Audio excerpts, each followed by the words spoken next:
और इस वक्त हम आपको बताएं कि प्रशासन ने इंतजाम कर लिए हैं, मस्जिदों को ढका जा रहा है, जुमे की नमाज का वक्त मुकर्रर कर दिया गया है। लेकिन इस वक्त जो कथावाचक हैं देवकी नंदन ठाकुर, उन्होंने भी एक सलाह दे दी। उन्होंने कहा कि मुबारकबाद ना बोलिए, शुभेच्छा बोलिए, और ऐसे में अब एक नई परंपरा की शुरुआत भी कीजिए। मुबारकबाद से दूरी बनाइए और शुभकामनाएं दीजिए, उसमें शुभेच्छा बोलना ज्यादा बेहतर होगा। अपनी भाषा, संस्कृति, इन सभी चीजों को बढ़ावा दें ताकि सनातनी बढ़े, सनातन बढ़े। नहीं, मुझे सुन रहे हैं, तुम्हें कसम लगे अगर कहोगे तो होली मुबारक। चूल्हे में गई जी मुबारक, कोई होली मुबारक नहीं। हम अपने सोशल मीडिया के लोगों को कहेंगे जितना जल्दी हो सके कि कल परसों होली होगी और ये मुबारक मुबारक करें। कह रहे फिर काहे को तुम मुबारक बोलते? हमारे यहां मुबारक नहीं होता, हमारे यहां शुभेच्छा होता है। क्या होता है? शुभेच्छा, शुभ कामना। बड़े हो तो कहो कि मैं तुम्हें होली का आशीर्वाद देता हूं, छोटे हो तो मैं आपके चरण छूता हूं होली पर, आप मुझे आशीर्वाद दीजिए। बराबर के हो तो मैं आपको होली की बहुत बहुत शुभकामना देता हूं।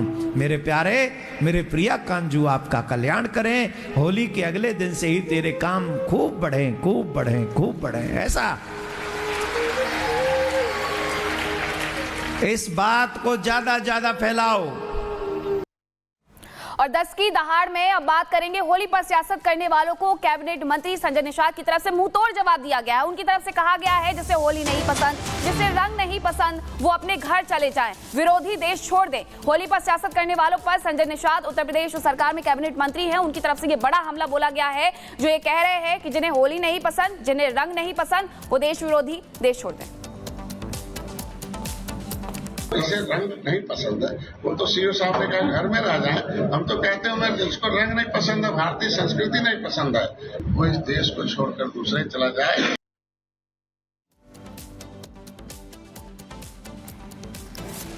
और अब महाराष्ट्र से आपको बड़ी खबर बता दें, महाराष्ट्र के अहिल्यानगर से एक बड़ी खबर मिल रही है। कानिफनाथ मंदिर को लेकर के जो ट्रस्टी है उनकी तरफ से मांग की गई है कि जो मुसलमान दुकानदार है उनको बाहर रखा जाए, उनको बाहर रखने की मांग की गई है। ये ट्रस्ट मांग कर रही है, मंदिर की ट्रस्ट। और महाराष्ट्र के अहिल्यानगर से बड़ी खबर आपको बता रहे हैं कि मेले के ट्रस्टियों का कहना है कि मुस्लिम दुकानदार हमारी परंपरा का पालन नहीं करते हैं, जिससे मेले की पवित्रता भंग होती है।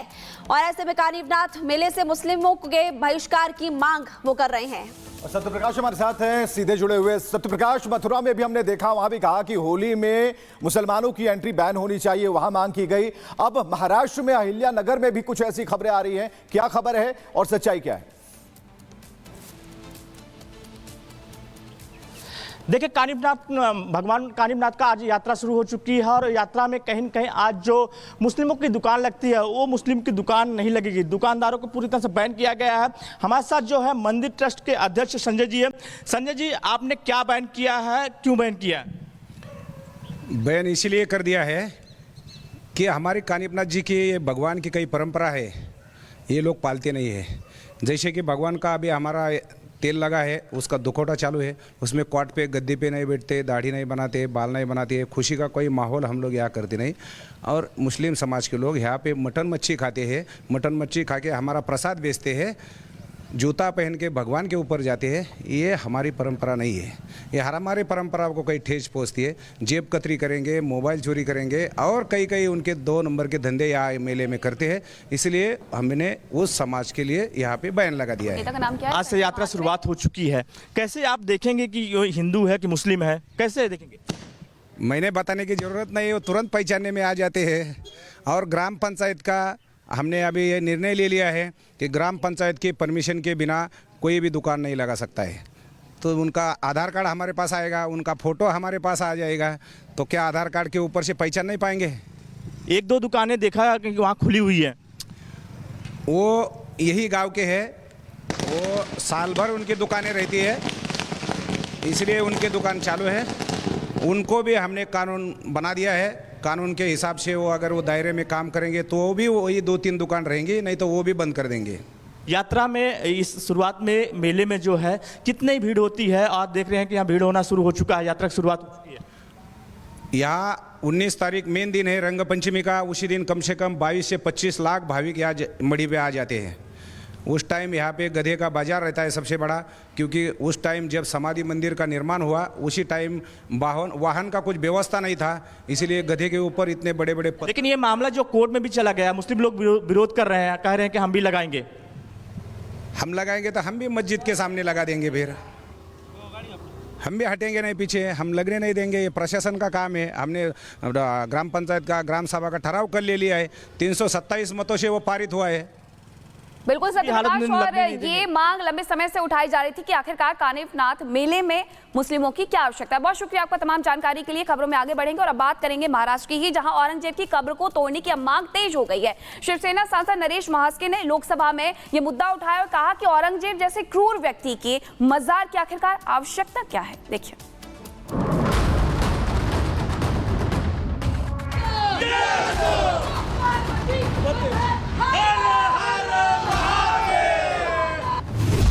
औरंगजेब की कब्र तोड़ने की मांग तेज हो गई है। शिवसेना सांसद नरेश म्हस्के ने लोकसभा में कहा कि औरंगजेब जैसे क्रूर व्यक्ती के लिए मजार की जरूरत क्या है।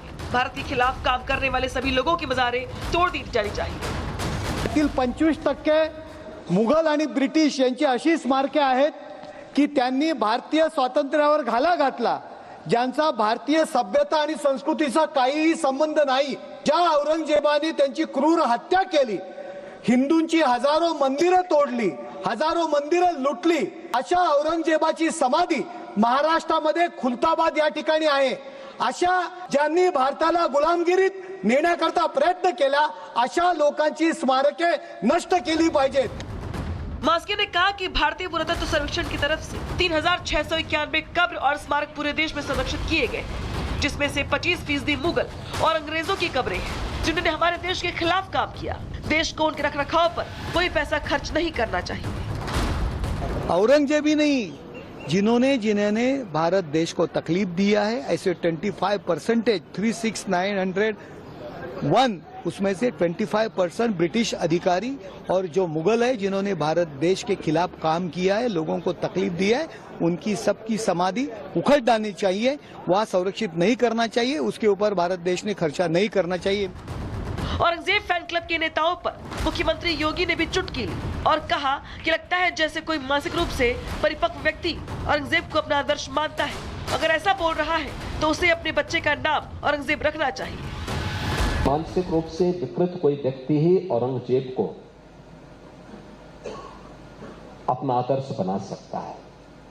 मुझे नहीं लगता है कि कोई मानसिक रूप से परिपक्व व्यक्ति या बुद्धिमान व्यक्ति औरंगजेब जैसे क्रूर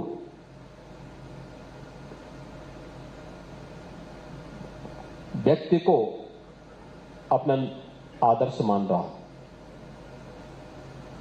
और अगर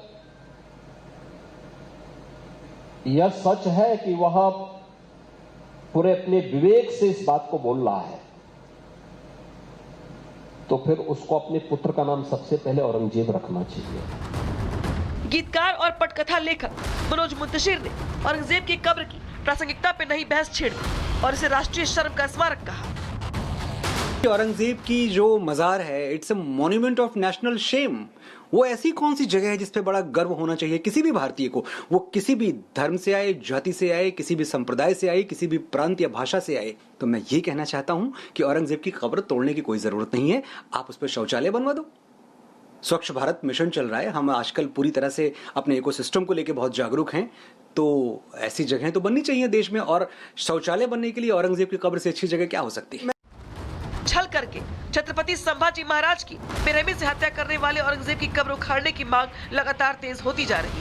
हिंदू संगठन संभाजी नगर में इस मांग को लेकर प्रदर्शन कर रही है। मुख्यमंत्री फडणवीस ने भी एक्शन के संकेत दिए हैं।